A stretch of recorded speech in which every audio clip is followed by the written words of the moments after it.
What is going on, everyone, and welcome back to the channel. I hope you're all doing well. And if you are doing well, your day's about to get a lot worse. Trust me.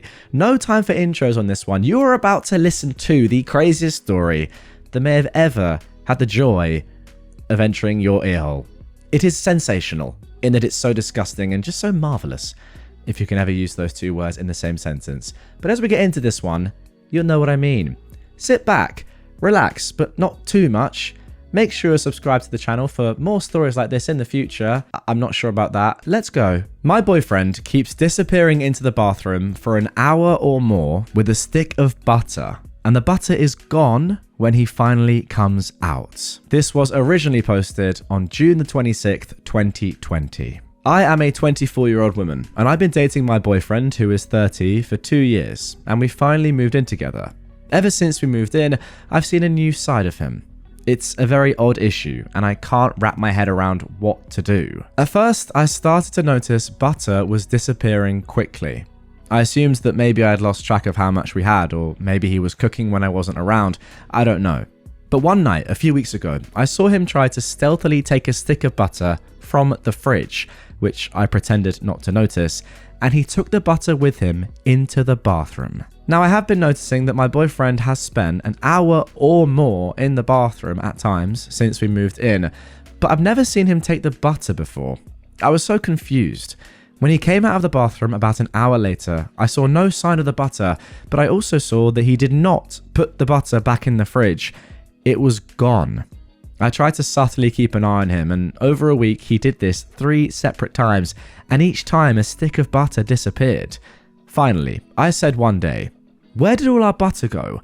I hardly used any this week, and it's gone." He pretended to not know and said maybe we'd forgotten to buy it. I said no, we had 4 sticks before, now they're gone. He just acted like it was a mystery and said, "Guess we should order up some groceries." By now I was getting very confused. So I ordered groceries, and I made a point of saying, "Good to finally have 4 sticks of butter. This should last us quite a while." He made no comments. On the first 2 days, whenever I used a small amount of butter, I would remark about how much butter we had left. Finally, one day, I saw him do it again. He took a stick of butter into the bathroom, was gone for an hour or so, and came back with no butter. I couldn't believe it. So, when I made dinner, I acted shocked that 1 stick of butter was gone. He said maybe we only had 3, but he knew I'd been making a point of it. The very next day, another stick of butter gone. I listened at the bathroom door, and I heard sink water running, and I thought I heard moaning noises. I was so confused. Finally, this time when he came out, I said, "I know he's been taking butter into the bathroom." He got all flustered and said I must be mistaken, but I said I'd literally seen him take butter into the bathroom and come out without it, and that I know he's been lying to me about the quantity of butter in our fridge. He then started apologizing for misleading, but said, "Let's just not talk about it." And when he saw I was getting mad, he said, "Well, what if I just order my own separate, private butter?" If he actually said private butter, that is unbelievable. Private butter. Wow. I was like, okay, but what are you doing with the butter? He asked me to promise him to never ask about his butter activities again, and to just put this behind us. He said, "Just look the other way on this one thing," and stressed how it's not a big deal at the end of the day. I was like, okay, I guess. But I've been so confused and even disturbed about it. Like, what is he doing with the butter? Why was he lying about it? Why wouldn't he tell me? I don't even think he's eating it, because he's not an overweight guy, and I feel like if somebody ate that much butter, they'd become hefty, but he shows no signs of it. I'm just like, who is this guy? Am I overreacting? Is it just so odd that I see him in a different light and I'm not sure what to do? Should I just ignore it? No, is my answer to that. That is the end of the original post. Goodness me. What have I just read? No, you definitely should not just ignore it. You're definitely not overreacting. This guy is strange. Let's jump straight into some comments before we get into an update for this one. Somebody said, "Okay, what the flip?" Somebody replied, "Butter is the flip." Somebody else said, "I love that he acted like buying his own butter would fix the issue." Yes, his own private butter. And then somebody else said, yes, exactly what I've been saying. The phrase private butter really sent me. This is where this woman's boyfriend draws the line. Okay, so let's get into the update for this. This was posted on r/today I effed up, and the title, and this comes just one day later after the original post. This morning, I said, look, yes, you should buy private personal butter for your activities, but I said I need to know what you do with the butter. He got very quiet and then said, fine, I'll tell you just this once. And he told me. He told me everything. I was so mortified and confused. I cannot tell you what it is, but I will say it is a sensual activity, extremely sensual. It's definitely an inappropriate use of butter. I cannot even type what it is due to how graphic it is. Well, I will say that is a real shame because I knew it was going to be mental and I really wanted to know exactly what it was. Maybe if I subscribe to OP's OnlyFans, I'll find out. But for now, we're in the dark. Sorry, guys. Anyway, let's carry on. On the one hand, it's just butter, but on the other, I can no longer see him the same way. I'm staying at my parents'. To make matters worse, a friend of his found my other post and sent it to him, saying, lol, this must be about you. I guess maybe he used to do it in college too? Wait, you're telling me other people know about this? So weird. He's now furious, and now other people I know IRL know what he does with butter. He is angry at me for exposing his butter-based proclivities. Now I've probably ruined my relationship and everyone knows my business, causing me shame and humiliation. I can't believe what he does with butter though, and I don't think I can be with somebody who does things like that.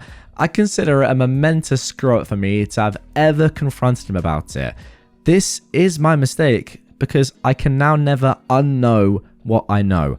Okay, and there we go. As long as OP is saying it's their mistake because they now know, and not their mistake because they needed to know, as in they needed to know what was going on, and you know, they made the mistake because they should have just left it alone and been fine with it, then I'm okay with it. If they're saying it was a mistake because I should have just been like, oh, it's fine, it's just butter, then no, I completely disagree. But dang, I just want to know. I really want to know.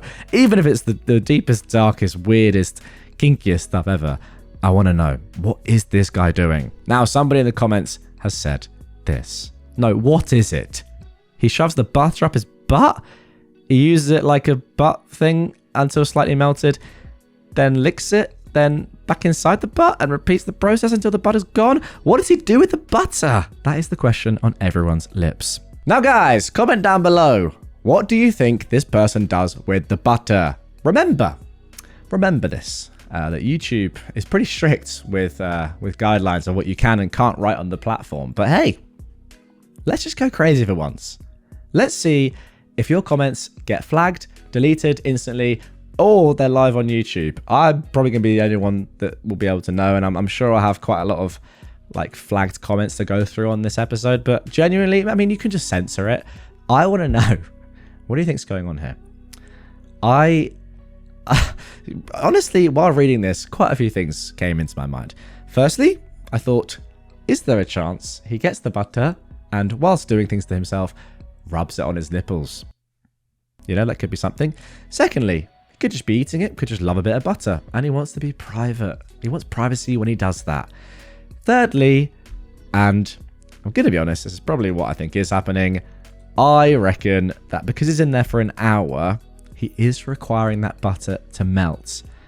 And therefore, I'm inclined to believe that the final comment that I've just read there is what's happening. Now, some of you out there might think, wow, that's really a hot and attractive. For me, I would disagree with you. And I would think, if my partner was doing that, that's a bit weird.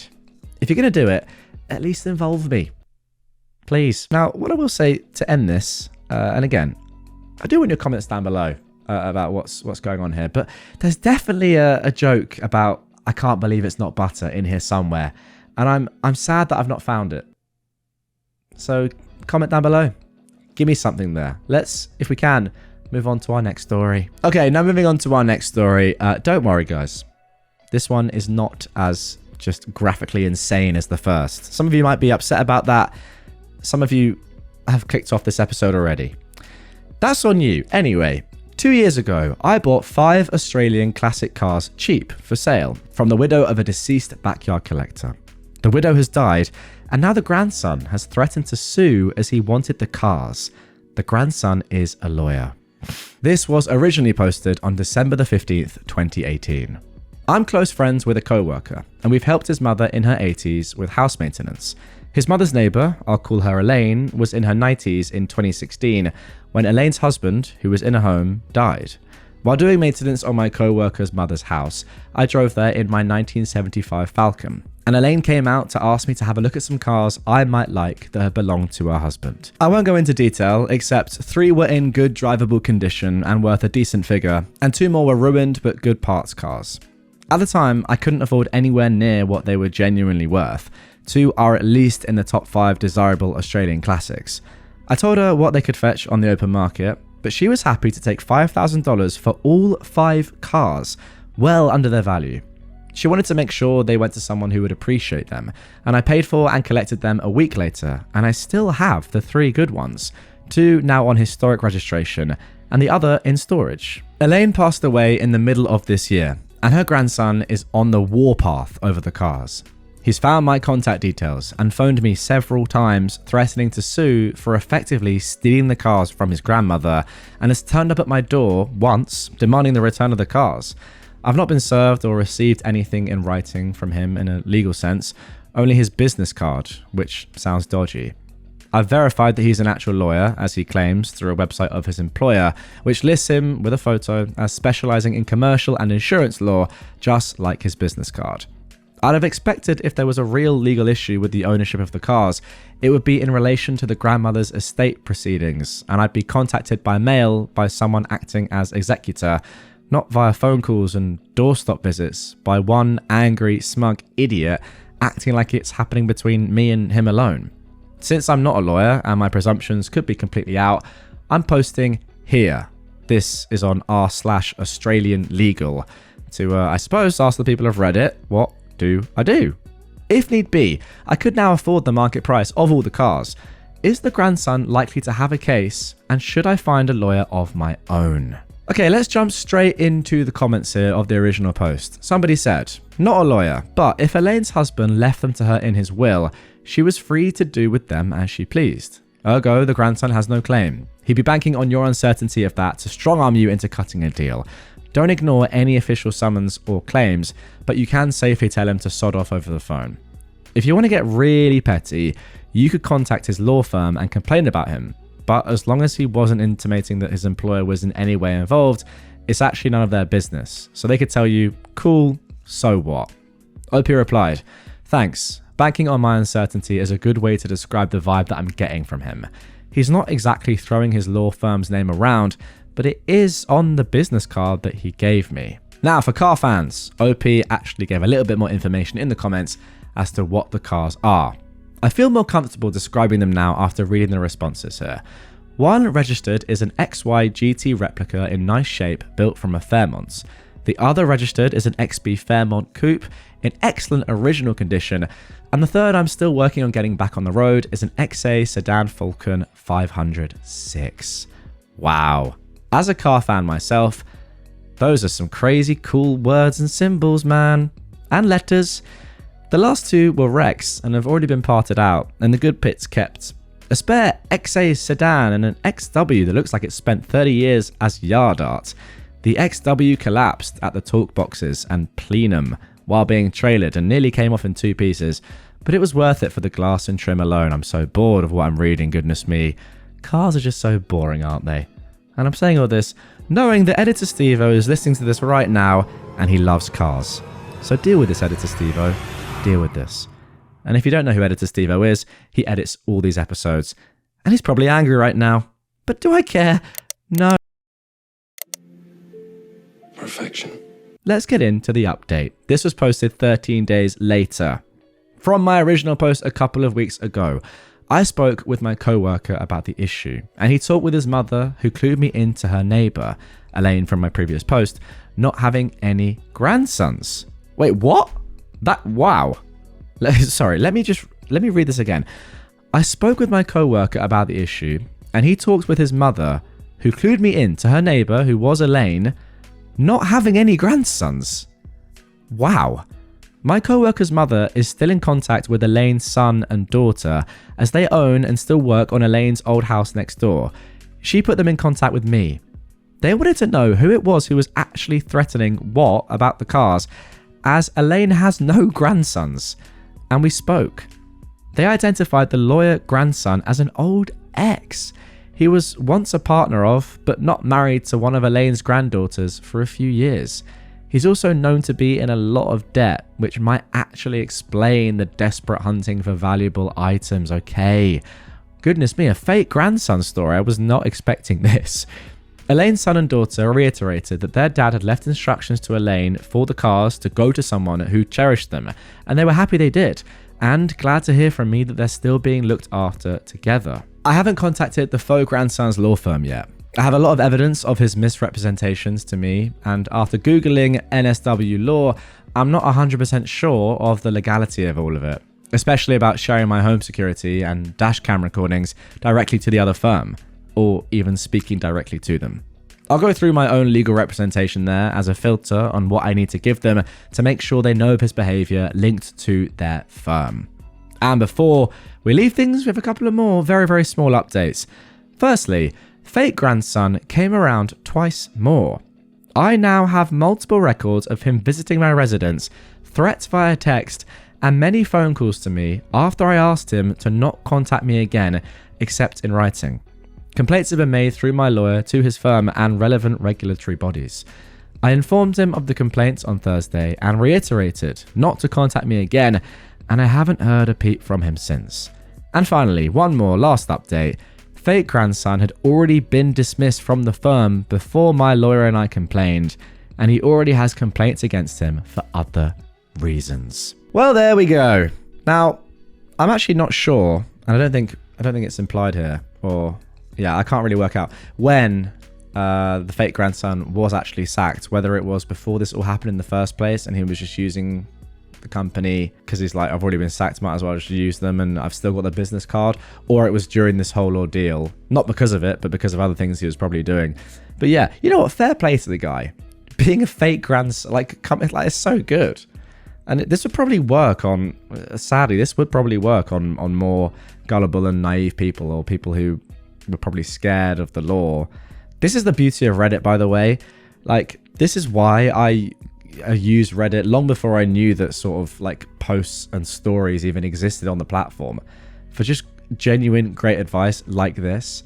Like, this guy did not know what to do in this situation, made a post on r/AusLegal, and then got really good advice from people who are actually lawyers and just general people who, I suppose, know the law or have been in similar situations or just know more than OP. That's the beauty of Reddit. And the second beauty of Reddit is that we get stories like this. Wonderful stuff. Yeah, I mean, he's the dumbest lawyer I've ever come across. I suppose he probably was in serious debt to do something as risky as this. This has to be illegal, right? It just has to be. If not, then, you know, you're getting sued by your ex-company, probably by this guy as well, probably by NSW. Who knows? But yeah, a very, very satisfying end to this one. But genuinely, I'm slightly impressed by the fact that he was like, you know what, I spot an opportunity to be a fake grandson here. What sort of like conniving little rat comes up with that idea? Someone with no morals, obviously, but yeah, great story. And being completely serious, I'm glad that justice was served.